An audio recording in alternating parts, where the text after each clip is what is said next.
عذابات کیسے کیسے آئے پہلے سنیں. اللہ تعالیٰ فرماتا ہے فَأَرْسَلْنَا عَلَيْهِمُ الطُّوفَانَ وَالْجَرَادَ وَالْقُمَّلَ وَالضَّفَادِعَ وَالدَّمَ آیَاتٍ مُفَصَّلَاتٍ. 5 قسم کے عذابات آئے. وہ نافرمانی کرتے تھے عذاب آتا تھا. آپ کو میں بتاؤں کہ اللہ نے ان کو نعمتیں بھی بے حساب دیں. بنی اسرائیل کو جو نعمتیں تھی پتہ ہے کہ جب وہ چلتے تھے تو آسمان کا ایک ٹکڑا سایہ بن کر کے چلتا تھا کہ انہیں دھوپ نہ لگے. ان کے ناخن بڑھتے تو خود سے نیت کر لیں تو صاف ہو جاتے.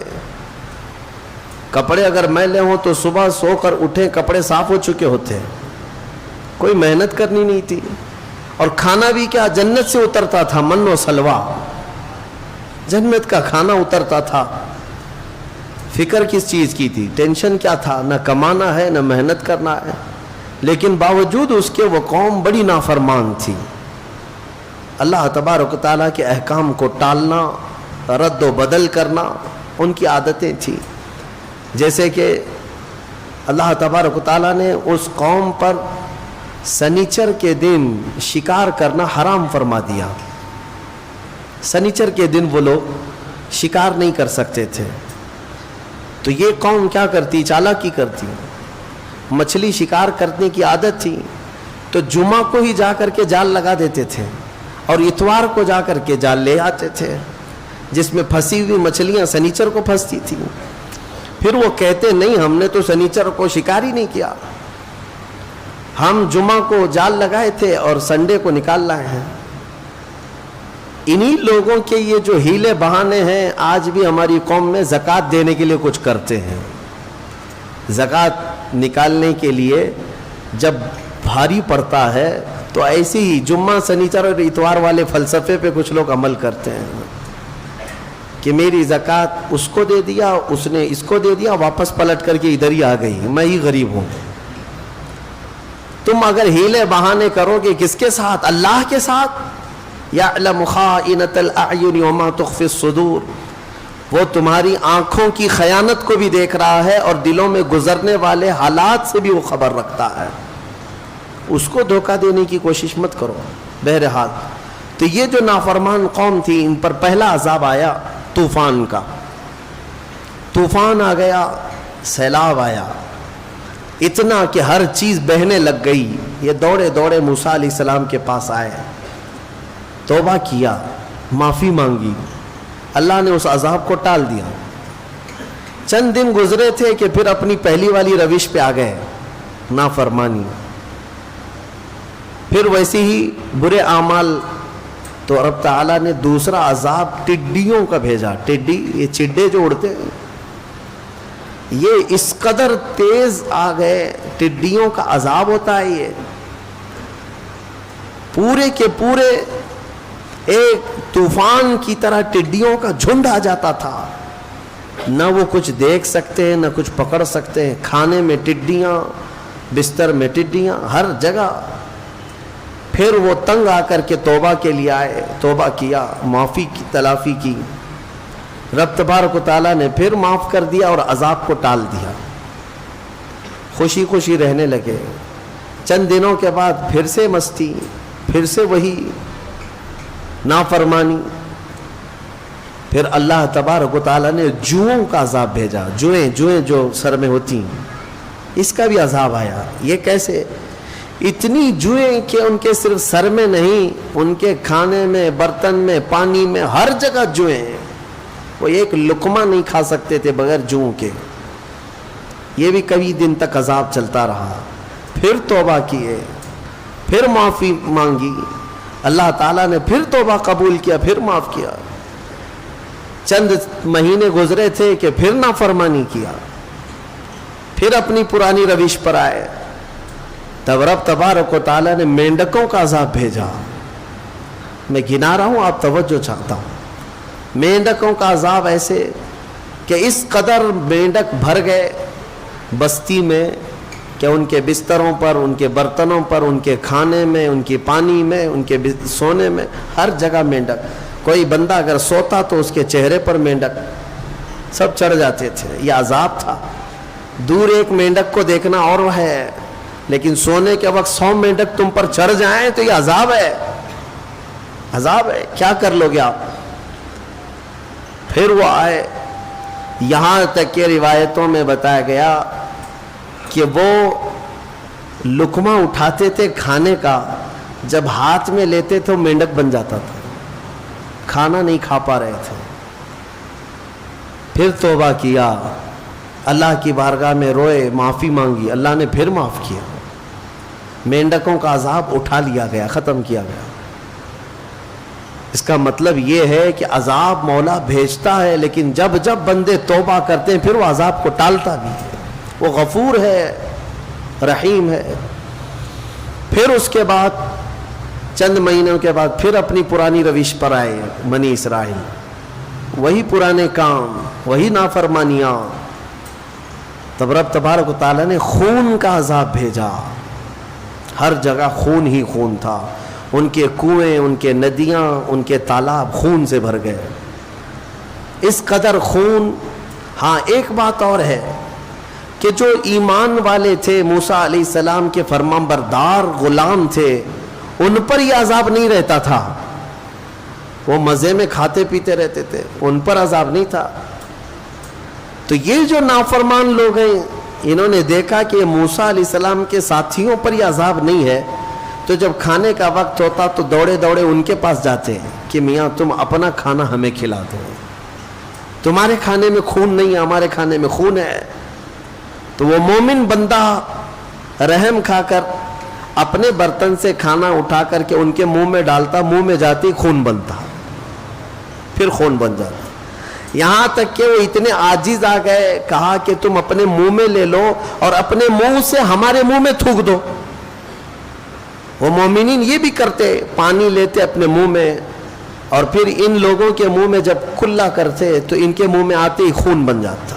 عذاب اللہ کا، کتنے ہیلے بہانے کرو گے بچنے کی۔ اخذناہم بغتہ، قرآن میں اللہ فرماتا ہے ہم اچانک پکڑ کریں گے، اور جب مولا کی پکڑ ہوتی ہے کوئی نہیں بچ پاتا۔ 7ویں پارے کی ایک آیت گزری ہے، رب تعالیٰ فرماتا ہے فَلَمَّا نَسُوا مَا ذُكِّرُوا بِهِ فَتَحْنَا عَلَيْهِمْ أَبْوَابَ كُلِّ شَيْءٍ حَتَّى إِذَا فَرِحُوا بِمَا أُوتُوا۔ جب لوگ بھول جائیں، اللہ کو بھول جائیں، تو رب تعالیٰ کیا فرماتا ہے، ہم ان کے لیے خوشیوں کے سارے دروازے کھول دیتے ہیں، خوب خوشیاں مناؤ۔ ارے جو رب تعالیٰ کو بھول جائے اس کو خوشیاں دی جاتی ہیں۔ ہاں مولا فرماتا ہے خوب خوش ہو جائیں، وہ خوب خوش ہو جائیں جو کچھ انہیں دیا گیا ہے۔ پھر اللہ فرماتا ہے اخذناہم بغتہ فاذا ہم مبلسون، ایک دن ہم اچانک پکڑ کریں گے، پھر وہ سارے ان کے منصوبے دھرے کے دھرے رہ جائیں گے، کچھ نہیں کر سکیں گے۔ تو بہت زیادہ عیاشی کرنے والے اگر یہ سمجھتے ہیں کہ ہم صحیح چل رہے ہیں، دیکھو نماز نہیں پڑھتے پھر بھی ہمارے پاس مال ہی مال ہے، ہم روزہ نہیں رکھتے پھر بھی ہمارے پاس جائیداد ہی جائیداد ہے، تم خام خیالی میں ہو، اللہ نے تمہیں ڈھیل دی ہے۔ جب بندہ رب تعالیٰ کو بھول جائے تو اللہ پوری دنیا کھول دیتا ہے اس کے لیے، خوشیاں منا لے، کیونکہ اب آخرت میں اس کا حصہ نہیں ہے۔ جو کچھ موج کرنا ہے، مستی کرنا ہے کر لے، پھر اللہ تعالیٰ کی پکڑ آئے گی۔ تو عذاب جو ہے رب تبارک و تعالیٰ کا یہ بہت سخت ہے، جو اس میں گرفتار ہوا اسے کوئی نہیں بچاتا، اسے کوئی نہیں بچاتا۔ ایک بات یہ بھی میں بتا دوں کہ اللہ تبارک و تعالیٰ کے یہ عذابات جو آتے رہے، کئی مختلف قسم کے عذابات ہیں۔ ابھی یہ 5 تو میں نے بتایا، ایک طوفان آیا، پھر اس کے بعد ٹڈیوں کا عذاب آیا، پھر جوؤں کا عذاب آیا، پھر مینڈکوں کا عذاب آیا، پھر اس کے بعد خون کا عذاب آیا۔ یہ ایک ہی قوم پر الگ الگ قسم کے عذاب آتا ہے۔ باقی دوسری قوموں پر جو عذاب آتا ہے، شعیب علیہ السلام کی قوم وہ ناپ تول میں کمی کرتے تھے۔ ہاں کرانے کی دکان والے اچھی طرح سے سمجھ لیں، یا پھر کوئی بھی جس کے ہاں ناپ تول کرنا ہے ہوتا ہے، تم اگر کانٹے میں گڑبڑ کرتے ہو، ہاں ہو سکتا ہے گورنمنٹ کو دھوکہ دے دیں، گراہک کو دھوکہ دے دیں، اللہ کو نہیں، اور اللہ کو یہ سخت ناپسند چیز ہے۔